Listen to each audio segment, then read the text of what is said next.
Good afternoon, everybody. Uneducated Economist here. So many times on this channel, I have talked about Cantillon's essay on economic theory and what the effects of new money coming into the system will do to the economy. And now, mainly when this new money pours into the system, the people who have access to that money, they get to spend it at face value. But by the time it gets to the end of the line, the people who have last access to this money, they're the ones who suffer the most with higher prices and their wages having gone up.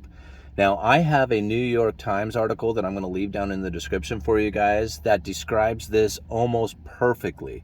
Like the conditions that a lot of people are facing right now with their wages not going up enough to keep up with inflation really tells a lot of the same story that Cantillon was telling when you have new money coming into the system. And now in Cantillon's essay, I believe it was chapter 8, further reflections of the increase and decrease of money into a state.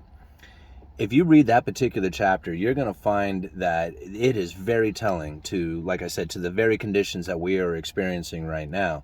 And now if you look at the article, some of the things that they are talking about in this article is how the inflation that people are experiencing, the price inflation,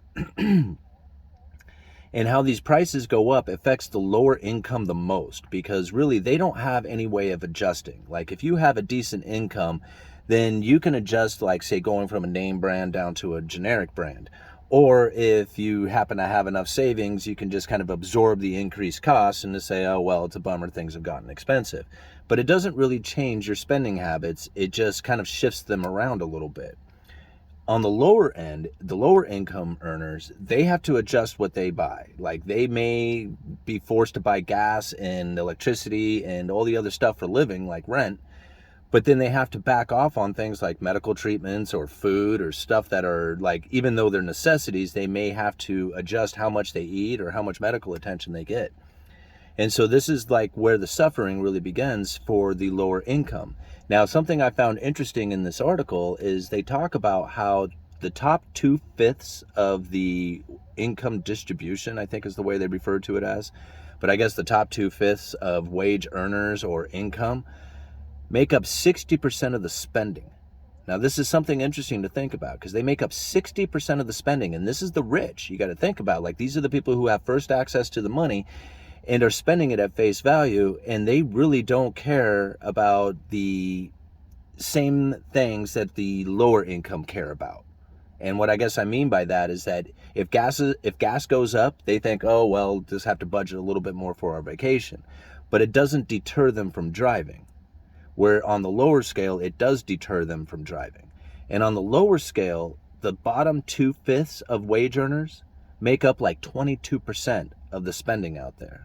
So the top 2/5 who really don't care as much as the bottom two make up 60% of the spending. Now you have to think, okay, well, what is it the Federal Reserve is trying to do in order to bring down this inflation, right? This price inflation that we're experiencing. Well, they're trying to lift interest rates to slow down the consumer. And now you think about it, if you're trying to slow down the consumer, which consumer is actually slowing down? Is it the 2/5 of the highest wage earners who make up 60% of the spending?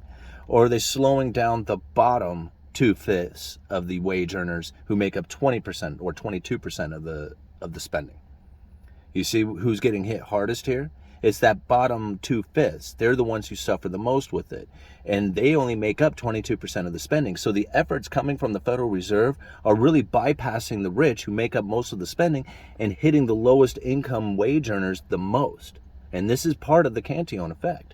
Now, if you listen to Cantillon, or if you read that essay, the way he talks about it is that as this new money comes into the system, the people who have first access to that money, they get to spend it at face value. And then at the end of the line, the people who have last access, they suffer the most with low wages and higher prices on all the goods they buy.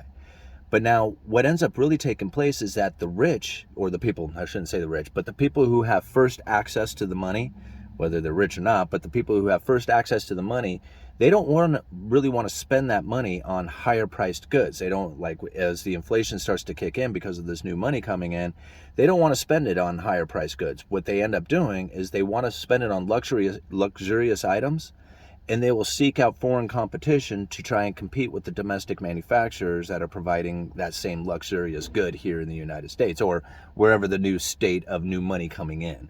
So as this inflation begins to kick in and causing the prices to go up, ever increasing amounts of foreign competition start coming into that particular region that has that new money coming in. And that starts driving out the domestic manufacturing, including the jobs and the people who work those jobs.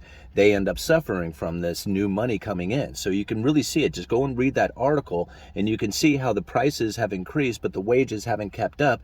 This is definitely the Cantillon effect taking place right here within this article. And you can just see it clearly as day when you go through some of the descriptions of what they're talking about, the people's experiences. Like they have some people who are really low wage earners talking about how they're suffering with the idea that they aren't able to buy as much food. And then you have other people who are the higher wage income earners, and they're talking about how it doesn't really slow them down as far as how much spending they're going to do. So now I think back to what the Federal Reserve is going to do as far as lifting interest rates. It's going to start causing a lot of pain within the economy, right? It causes a lot of pain to the people as they are suffering with higher interest payments on those assets they are purchasing, whether it be cars or houses or whatever it is. But we already know that the rich don't mind so much, and the poor, they're the ones who are going to suffer the most from this. So really, the Federal Reserve is not going to damage the rich as much as they are going to really inflict some serious pain upon the poor people, or the lowest income wage earners is what I should say. Because like I think about, like, when you think about poor people, like I almost think about the homeless, and they're not really affected by it at all. Like they may want to get into a house, but if they didn't have the ability to get into a house before all the housing prices and everything went up, then most likely they're probably not going to get into one now. So like homeless probably don't feel the effects nearly as bad as the lowest income wage earners. And that's really where the damage starts to begin. Because if they can't make their payments, if they can't eat food, if they can't buy energy, then they end up getting booted out of their house, or they find another way to live. Because trying to basically make ends meet every single day of your life and you're still falling further and further behind, that is damaging to not only to your like psyche, just to your mental health of it, but it's also damaging in the sense that you're not able to progress. Like you're not able to save for the future, and at some point you find yourself in a very bad position in which that you're later on in life with no retirement and no savings and no property and nothing out there, because you were never able to keep up with the fact that your wages never kept up with the inflation due to the fact that this new money kept pouring in. The only thing about this new money pouring in is that at some point it will turn off, and when it turns off, everybody falls into poverty, as the domestic manufacturing had pretty much been shipped overseas, and there's really no real form of production taking place I guess I'm more describing the United States than I am necessarily the Cantillon effect, but that's really what we're going to experience here in the United States, is the fact that we are not a manufacturing based economy. And if you cannot sell your debt, like the US Treasuries, if we have trouble selling those things into the future, or the Federal Reserve goes into such monetary policy printing and buying those treasuries that it devalues the dollar enough, then everybody ends up getting screwed in the end. So right now, I feel the Federal Reserve is going to go into that quantitative tightening. They are going to try and reel in some of the irrational exuberance that has taken place out there in like the stock market, the housing market, all that stuff. But as they try to reel in this irrational exuberance, it's not going to necessarily hurt the rich, but definitely cause some serious pain amongst on the lower wage on the lower wage income earners. All right. Uneducated economist, you guys let me know.